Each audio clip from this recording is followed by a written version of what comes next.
السلام علیکم۔ آج میری شادی کا دن تھا اور ہر کسی کی طرح یہ دن میرے لیے بھی بہت خاص تھا، کیونکہ آج جس کو میں نے چاہا تھا اسے اپنا بنانے جا رہا تھا۔ میں بے حد بن سنور کر شادی ہال میں بیٹھا تھا۔ مہمان آ چکے تھے اور سب کو دلہن کا انتظار تھا، جو کہ پارلر میں تیار ہونے گئی تھی، اور سب سے زیادہ انتظار تو مجھے تھا کہ اسے اپنی آنکھوں کے سامنے دیکھ لوں، اور میری خوشی کا کوئی ٹھکانہ بھی نہ تھا۔ مجھے بہت ہی بے چینی سے پہلے دن کا انتظار تھا۔ جب کافی وقت گزر گیا تو مہمانوں میں چہمگوئیاں سٹارٹ ہو گئیں کہ دلہن ابھی تک کیوں نہیں آئی۔ میرے صبر کا پیمانہ لبریز ہوتا جا رہا تھا، اس لیے جا کر ماں سے پوچھا کہ یہ سب کیا ہے، تو ماں نے کہا کہ مسلسل کوشش کی جا رہی ہے، رابطہ نہیں ہو پا رہا، شاید اس نے فون آف کر دیا ہے یا آف ہو گیا ہوگا، ٹریفک بدترین ہوتی ہے، وہ ٹریفک میں پھنس گئی ہوگی۔ میں بھی مطمئن ہو گیا، یہ بات تو ٹھیک ہے، اس لیے میں بھی اپنی جگہ پر جا کر بیٹھ گیا۔ یہی بات ہمارے مہمانوں کو بھی بتائی جا رہی تھی، لیکن کب تک کوئی اس بات پر یقین نہیں کر رہا تھا۔ بعد میں معلوم ہوا کہ اسے لینے جانے والی گاڑی واپس خالی آئی ہے، اور معلوم ہوا ہے کہ دلہن غائب ہو چکی ہے، اور بعد میں معلوم ہوا کہ اس نے فون سے اپنی ہی ایک بہن کو میسج کیا تھا کہ میں یہ شادی نہیں کرنا چاہتی، میں جا رہی ہوں۔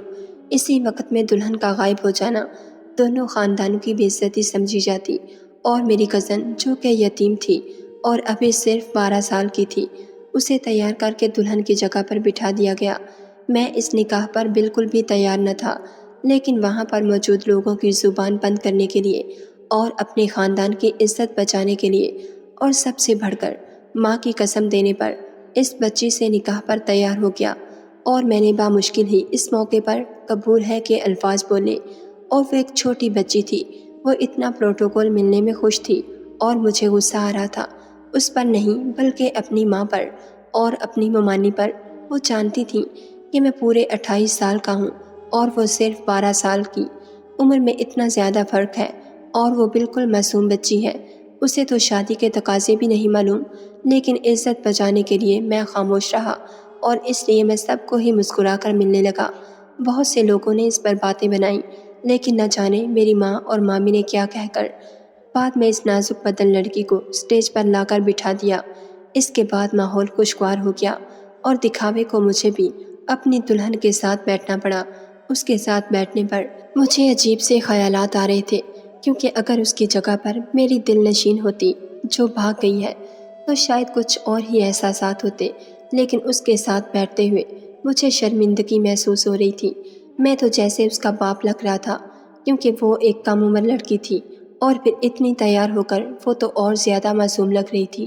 وہی شادی کا دن جس کا مجھے شدت سے انتظار تھا، اور کیوں نہ ہوتا کہ جس کے خواب دیکھے تھے وہ تو بیچ راستے میں چھوڑ کر بھاگ گئی تھی۔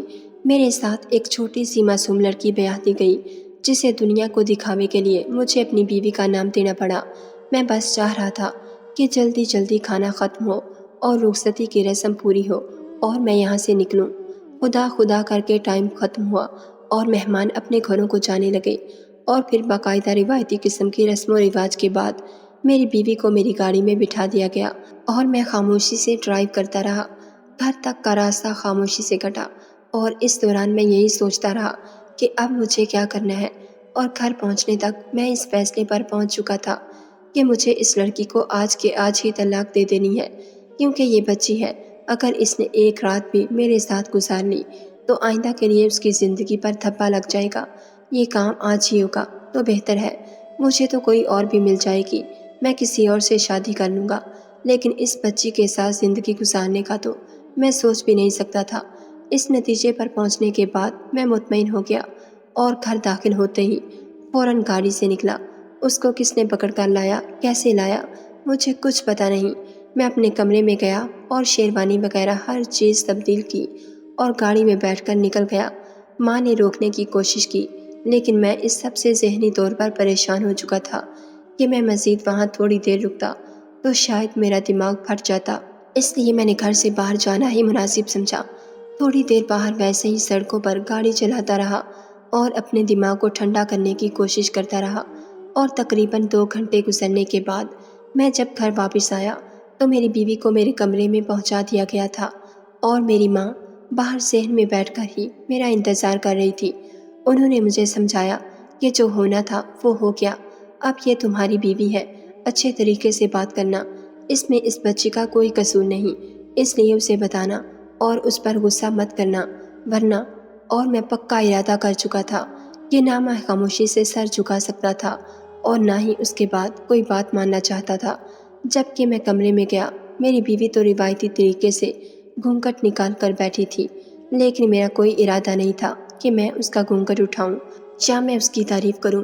میں اسے کسی قسم کی امید دلانا بھی نہیں چاہتا تھا، کیونکہ ابھی تھوڑی دیر بعد ہی میں نے اسے طلاق دے دینی تھی، اور اس لیے میں بالکل خاموش تھا اور اسے جا کر کہا کہ کپڑے بدل لو اور میک اپ اتار کر فریش ہو جاؤ۔ اس نے خاموشی سے گھونگھٹ اٹھا کر دیکھا، لیکن اس نے کوئی بحث نہیں کی اور خاموشی سے چوڑیاں وغیرہ نکال کر کپڑے اٹھا کر واش روم کی طرف چلی گئی، اور میں دوسری طرف منہ کر کے بستر پر لیٹ گیا اور سوچنے لگا کہ اگر اسے طلاق دے دوں گا تو میں کیا کروں گا، اور پھر میری ماں جو اکیلی ہیں ان کا کیا رد عمل ہوگا۔ لیکن وہ ساری باتیں میں پہلے بھی سوچ چکا تھا، اور میں ان ساری باتوں کی وجہ سے اپنا فیصلہ بالکل بھی نہیں بدلنے والا تھا اور اس کے باہر آنے کا انتظار کر رہا تھا۔ وہ باہر آئی تو بغیر کوئی بات کیے ٹیبل سے دودھ کا گلاس اٹھا کر مجھے پکڑا دیا۔ مجھے اچھا نہیں لگا کہ اس نے اتنے احترام سے مجھے دودھ کا گلاس پکڑایا اور میں اسے انکار کر دیتا، اور ویسے بھی مجھے اس وقت ٹھنڈے دودھ کی شدت سے ضرورت محسوس ہو رہی تھی، اس لیے گلاس میں ایک سانس میں خالی کر گیا۔ لیکن اس کے بعد ہی مجھے یوں لگا کہ جیسے میرا سر گھوم رہا ہو، اور اس کے بعد میرے ساتھ کیا ہوا مجھے کچھ ہوش نہ تھا۔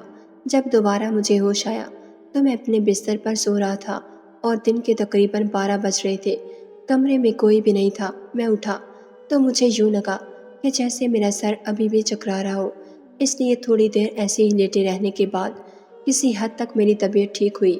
جب میں نے گھڑی دیکھی تو مجھے محسوس ہوا کہ ایک رات گزر چکی ہے اور ابھی تک میں اس لڑکی کو طلاق نہیں دے سکا، یعنی اس کی زندگی تو خراب ہو ہی گئی ہے، لیکن اس سب میں تو میری ماں کا قصور تھا نا۔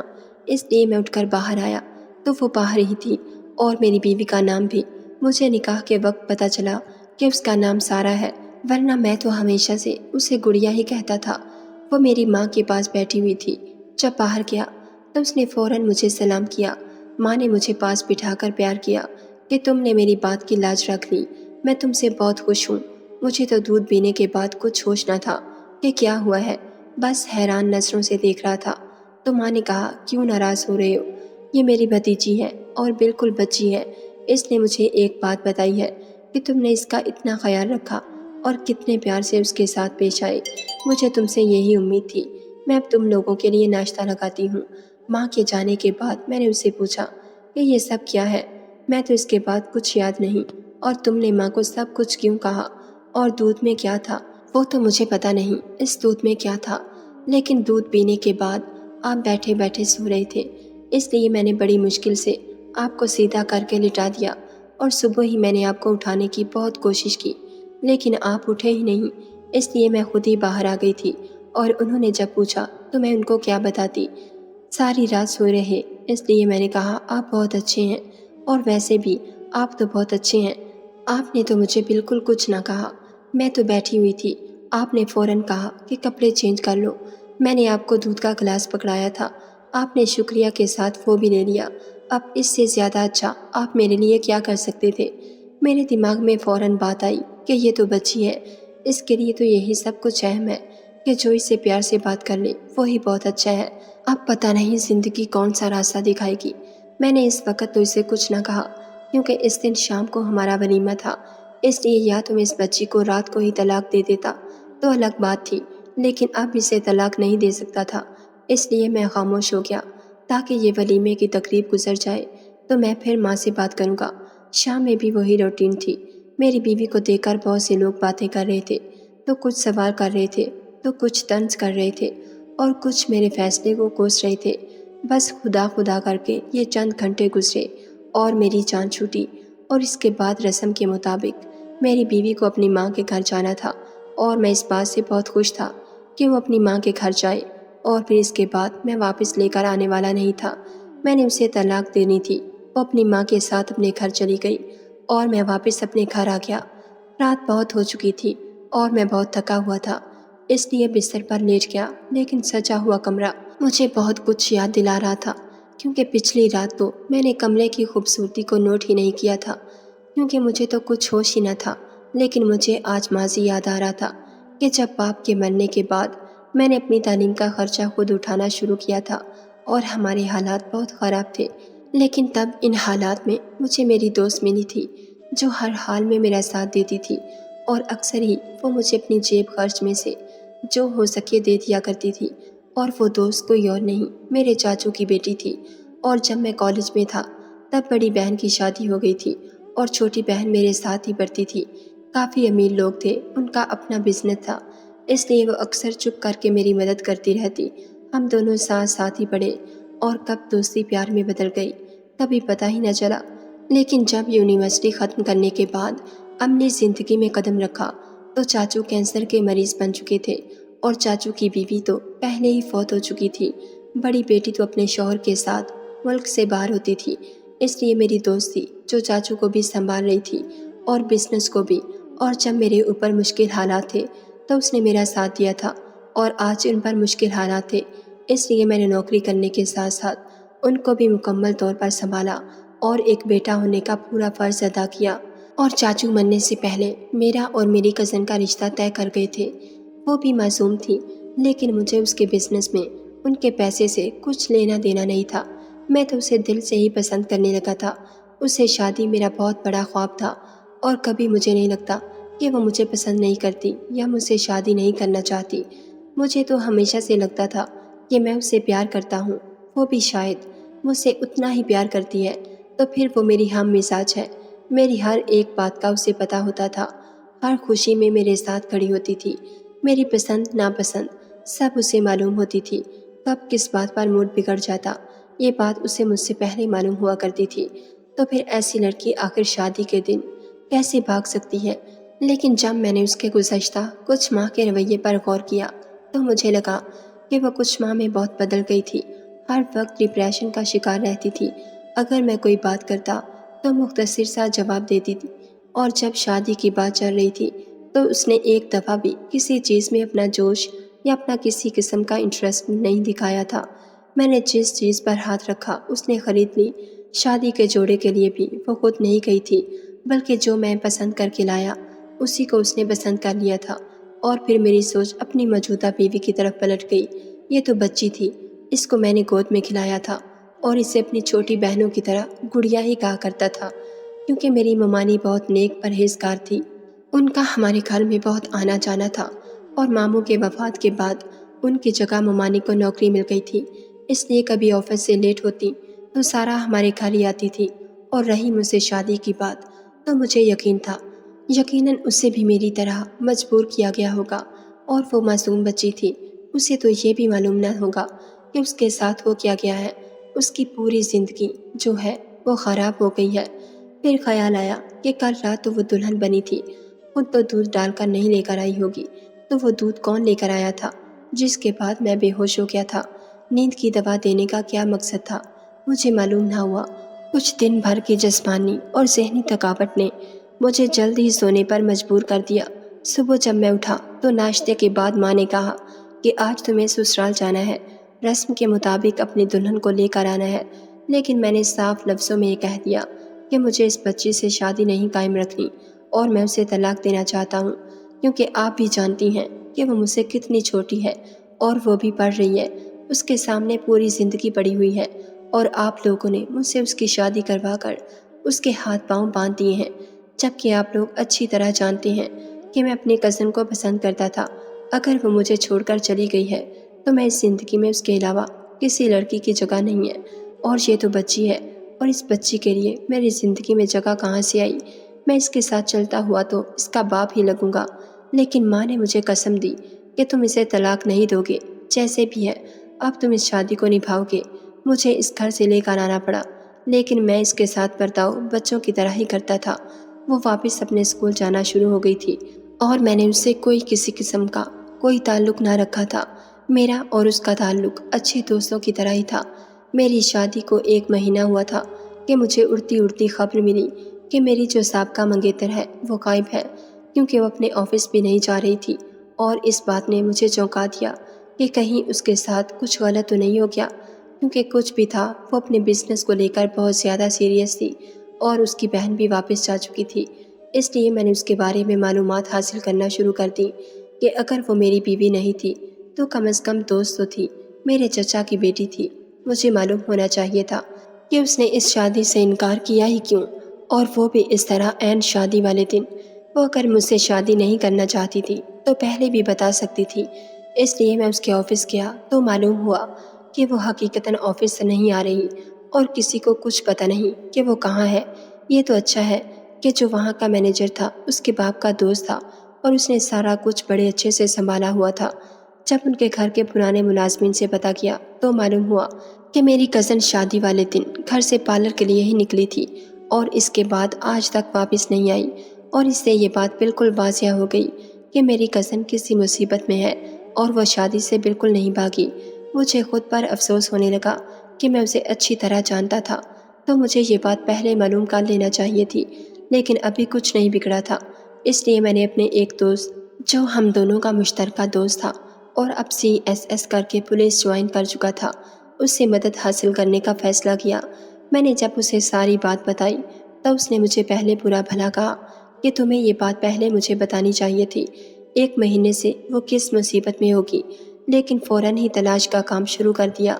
میں نے اس بارے میں گھر میں کسی کو کچھ نہیں بتایا تھا، کیونکہ ماں تو اس کا نام بھی نفرت سے لیتی تھی، اور کیوں نہیں لے گی کہ جو لڑکی شادی کے دن بھاگ گئی ہو اس کو پیار کون کرے گا یا پیار سے بات کرے گا۔ اس لیے میری ماں بھی اپنی جگہ بالکل ٹھیک تھی۔ اور پھر تقریباً 1 ہفتے بعد ہمارے اس دوست کو معلوم ہوا کہ میری اس کزن کو اغوا کر لیا گیا ہے، کیونکہ جب وہ گھر سے پارلر کے لیے نکلی تو راستے میں اس کی گاڑی پر فائرنگ ہوئی تھی۔ اس کے بعد کسی کو کچھ معلوم نہیں کہ وہ کہاں ہے، اس کی گاڑی تک کبھی کچھ معلوم نہ تھا کہ لیکن وہ پولیس والا تھا، ان کے اپنے ذرائع ہوتے ہیں۔ تقریباً 1 ہفتے بعد ہی ہمیں معلومات مل گئیں کہ یہاں اس علاقے میں پیسے لے کر ایسے کام کرنے والے گروہ نے یہ اغوا کیا ہے۔ پولیس نے چھاپہ مار کر اغوا کاروں کو گرفتار کیا۔ پوچھ گچھ کرنے کے بعد انہوں نے بتا دیا کہ انہوں نے ہی اسے اغوا کیا تھا اور اس کام کے انہیں پیسے ملے تھے، لیکن وہ یہ بتا نہیں سکتے تھے کہ کس نے انہیں یہ کرنے کو کہا، لیکن انہوں نے صرف اتنا بتایا تھا کہ وہ کوئی لڑکی تھی جس نے اس کام کے پیسے دیے تھے اور انہوں نے اغوا کر کے 2-3 دن اپنے پاس رکھا۔ اس کے بعد وہ لڑکی آ کر لے گئی تھی۔ اب وہ لڑکی کون تھی یہ تو ہم نہیں جان سکتے تھے، لیکن پولیس نے ان سے وہ جگہ معلوم کی جہاں انہوں نے میری منگیتر کو رکھا تھا، اور وہاں سے معلومات حاصل کرتے کرتے شہر سے دور ایک چھوٹے سے مکان تک پہنچ گئے، اور جب وہاں پر چھاپا مارا گیا کمرے سے میری کزن برآمد ہو گئی اور گھر میں صرف ایک گونگی عورت ہی تھی۔ میری منگیتر نے بتایا کہ یہ عورت اسے 3 ٹائم کھانا دیتی ہے اور بس اس کمرے سے باہر نہیں نکال سکتی۔ وہ عورت گونگی تھی، لیکن اشاروں سے اس نے اتنا ہی بتایا کہ اسے یہ اسی کام کے لیے رکھا گیا ہے کہ وہ 3 ٹائم کھانا دے دے، اور بس اس سے بات تو کر نہیں سکتی، اور ویسے بھی اس کی اجازت نہیں، اسے ہر مہینے تنخواہ مل جاتی ہے۔ جب ہم نے سوال کیا کہ کس نے اسے اغوا کیا ہے تو میری کزن نے بتایا کہ یہ میری بہن نے کروایا تھا۔ مجھے انتہا کی حیرت ہوئی کہ اس کی بہن نے یہ سب کچھ کیا ہے، اور جب کہ اپنی بہن کو اغوا کروا کر واپس اپنے ملک جا چکی ہے۔ اس پر میری منگیتر نے بتایا کہ اس نے اپنی پسند سے شادی کی تھی۔ اس کی شادی کے وقت اسے بابا نے جو جہیز زیور اور سارا کچھ دیا تھا، اس کے بعد یہ کہا تھا کہ تمہیں اب میری جائیداد میں سے کچھ نہیں ملے گا۔ اس لیے بابا جب فوت ہوئے تو انہوں نے اپنی وصیت میں سارا کاروبار بس میرے نام کر دیا تھا، اور اسے کچھ بھی نہ ملا تھا، اور اب وہ کاروبار میں اپنا حصہ چاہتی تھی۔ اس لیے وہ مجھے بہت دفعہ کہہ چکی تھی، لیکن میں اسے اس کا حصہ دینے پر تیار نہ تھی، کیونکہ میرے بابا سختی سے منع کر گئے تھے۔ وہ ویسے تو پاکستان آ نہیں سکتی تھی، اس لیے میری شادی پر یہاں پر آئی، اور اس نے شادی کے دن ہی یہ کام اس لیے کر دیا کہ کسی کو شک نہ ہوگا اور سب یہی سمجھیں گے کہ میں شادی سے بھاگ گئی ہوں اور کوئی بھی میرا پیچھا نہیں کرے گا، میرے بارے میں معلومات حاصل نہیں کرے گا، اور اس طرح جب میں بہت عرصہ منزل سے غائب ہوں گی تو وہ آ کر کاروبار سنبھال لے گی اور ہر کوئی اسے باس تسلیم کر لے گا، اور جب وہ مکمل طور پر کاروبار پر قبضہ جما لے گی تو میرا کام تمام کر دے گی، اور اس کا یہی پلان تھا۔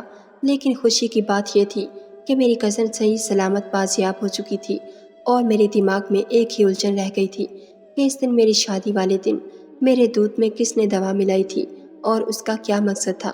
یہ بات بھی بعد میں کھولی گئی، کیونکہ جب میری ماں کو معلوم ہوا کہ لڑکی شادی سے نہیں بھاگی بلکہ اس کے ساتھ ایسا ہوا ہے، تو وہ بھی افسوس کرنے لگی، اور اس لیے میں نے اپنی کزن کو طلاق دے دی اور اس سابقہ منگیتر سے شادی کا فیصلہ کر لیا۔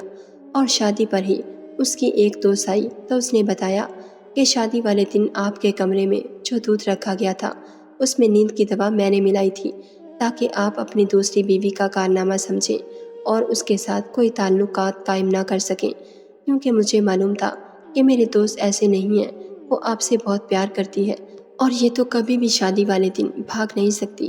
لیکن اس کے بارے میں نے اپنے طور پر معلومات حاصل کرنے کی کوشش کی تھی، لیکن مجھے کچھ معلوم نہ ہوا، اس لیے میں چپ چاپ بیٹھ گئی۔ جو بھی ہوا تھا بہت غلط ہوا تھا، لیکن زندگی دوبارہ اپنی جگہ پر آ گئی تھی۔ لیکن میری ماں اور مامی کی جلد بازی کی وجہ سے سارا کی زندگی کافی حد تک خراب ہو چکی تھی، لیکن میں نے اور میری بیوی نے خود سے یہ عہد کیا تھا کہ اس بچی کی زندگی کو مزید خراب نہیں ہونے دیں گے، بلکہ اسے اچھا پڑھائیں لکھوائیں گے اور ہمیشہ اسے اپنی ذمہ داری سمجھیں گے، کیونکہ ہم اس بچے کے لیے ابھی یہی کر سکتے تھے۔ ناظرین، اگر آپ کو ہماری ویڈیو پسند آئی ہے تو لائک ضرور کیجیے، اور ایسی مزید ویڈیوز دیکھنے کے لیے ہمارے چینل کو سبسکرائب کر لیجیے۔